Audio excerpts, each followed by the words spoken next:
Dernière partie sur la suspension automobile et dernière équation à écrire. Mais avant, petit rappel de la démarche générale.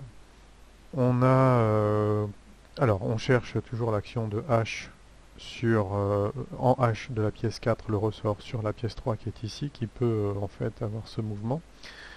On a isolé la pièce 2, on montrait que c'était un solide en équilibre statique sous action de deux glisseurs et donc que la direction des glisseurs est comme ceci, hein, donnée par l'axe X. Puis on a isolé 7, 6 et 1, donc tout cet ensemble-là. Et on a montré que c'était en équilibre statique sous l'action de trois glisseurs. L'action du sol en B qui est connue, c'est une donnée du problème. L'action en D dont la direction est connue. Et enfin l'action en E pour lequel on ne connaît rien. On sait juste que c'est une action dans le plan et comme c'est une liaison pivot, elle ne transmet pas de moment. Mais on a remarqué que d'ores et déjà, on pouvait connaître la projection en E selon l'axe Y, puisque ici, l'action en D n'a aucune composante. Donc quand je fais somme des forces extérieures sur 1, 6 et 7, en projection suivant l'axe Y, eh bien l'action du sol est entièrement compensée par l'action en E. Donc la dernière étape qui nous reste à faire, c'est maintenant d'isoler la pièce 3 et d'écrire la somme des moments en F selon l'axe Z, en projection sur l'axe Z, égale le moment nul. L'action en F, ou la liaison en F ne nous autorise pas de moment suivant cet axe-là. Donc l'axe vertical, enfin perpendiculaire au plan de la feuille.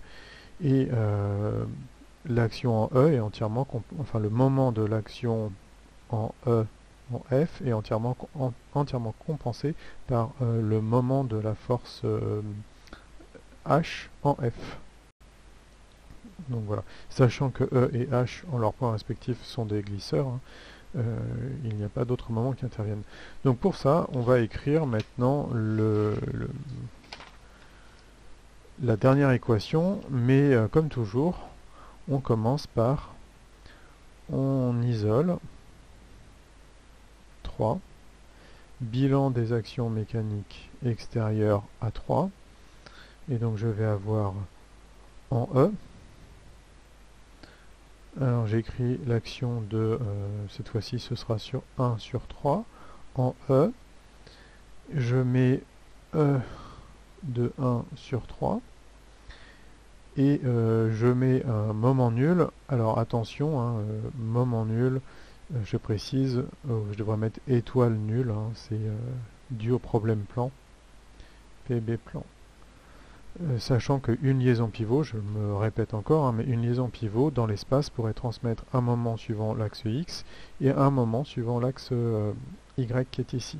Et le seul moment qu'elle ne peut pas transmettre, c'est suivant son axe, c'est-à-dire ici en rotation, comme ceci. Voilà. Donc de toute façon, on peut écrire que E de 1 sur 3 en projection sur Y, bah, c'est connu.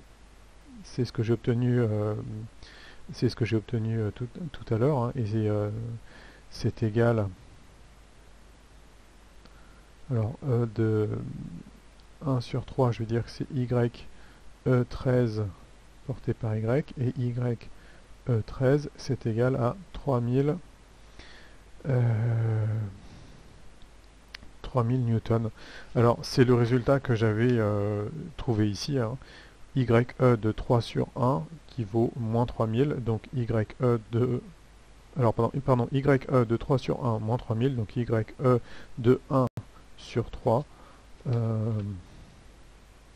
égale 3000. Ensuite, je peux écrire que M en E scalaire Z égale aussi 0. En H, eh bien, j'ai MH scalaire Z ici qui est égal à 0. Et je vais avoir également delta de H de 4 sur 3. Donc la direction de H sur 3 qui est connue, hein. et selon h, y. Et puis en f, et bien là je vais avoir le torseur de, alors c'est 5, hein, c'est le bâti, 5 sur 3 en f. Là encore je vais avoir une action f de 5 sur 3. Un moment que je mets comme nul, mais attention, c'est encore problème plan, sinon c'est pas vrai. Et à partir de là, hein, ben, je peux appliquer le PFS. Alors moi j'appelle ça le PFS partiel, au sens où on va écrire qu'une équation selon une projection du PFS.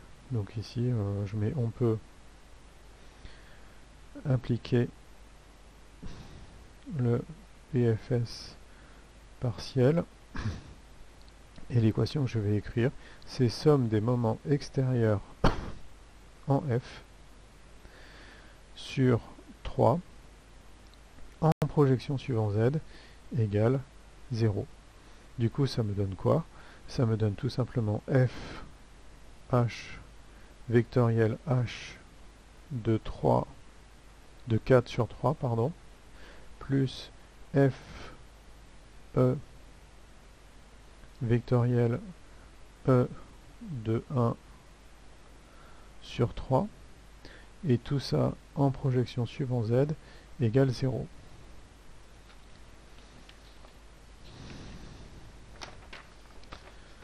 Et donc cette équation se réduit à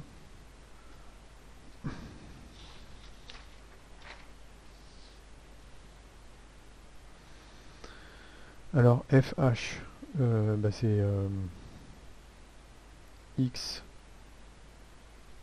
FH porté par X, vectoriel H 43 porté par Y, plus X FE vectoriel, pardon, porté par X, vectoriel, et là je vais avoir XE 13 porté par X, plus YE 13 porté par Y, le tout scalaire Z, et c'est égal à 0. Et donc ici ça me fait bien quelque chose qui est égal qui est porté par Z, donc ça fait du XFH H43, alors je devrais mettre Y, pardon, pour être cohérent, Y H43. Ici j'ai du XFE vectoriel Y13 porté par Y, ça va me faire du Z, et ça c'est pardon, ici j'ai deux termes qui sont collinaires, donc ça va me rien me donner, et là par contre c'est quelque chose qui va être porté par Z. Donc ici ça me fait plus du XFE Y13, et tout ça c'est égal à 0. Du coup j'en déduis directement mon équation, hein, YH43, donc la composante selon Y de l'action H43, qui ici, parce que c'est un ressort, me donne qu'une action Y, est égale à moins XFE Y13 divisé par XFH. Donc voilà le résultat littéral que vous devez trouver. Attention, XFE et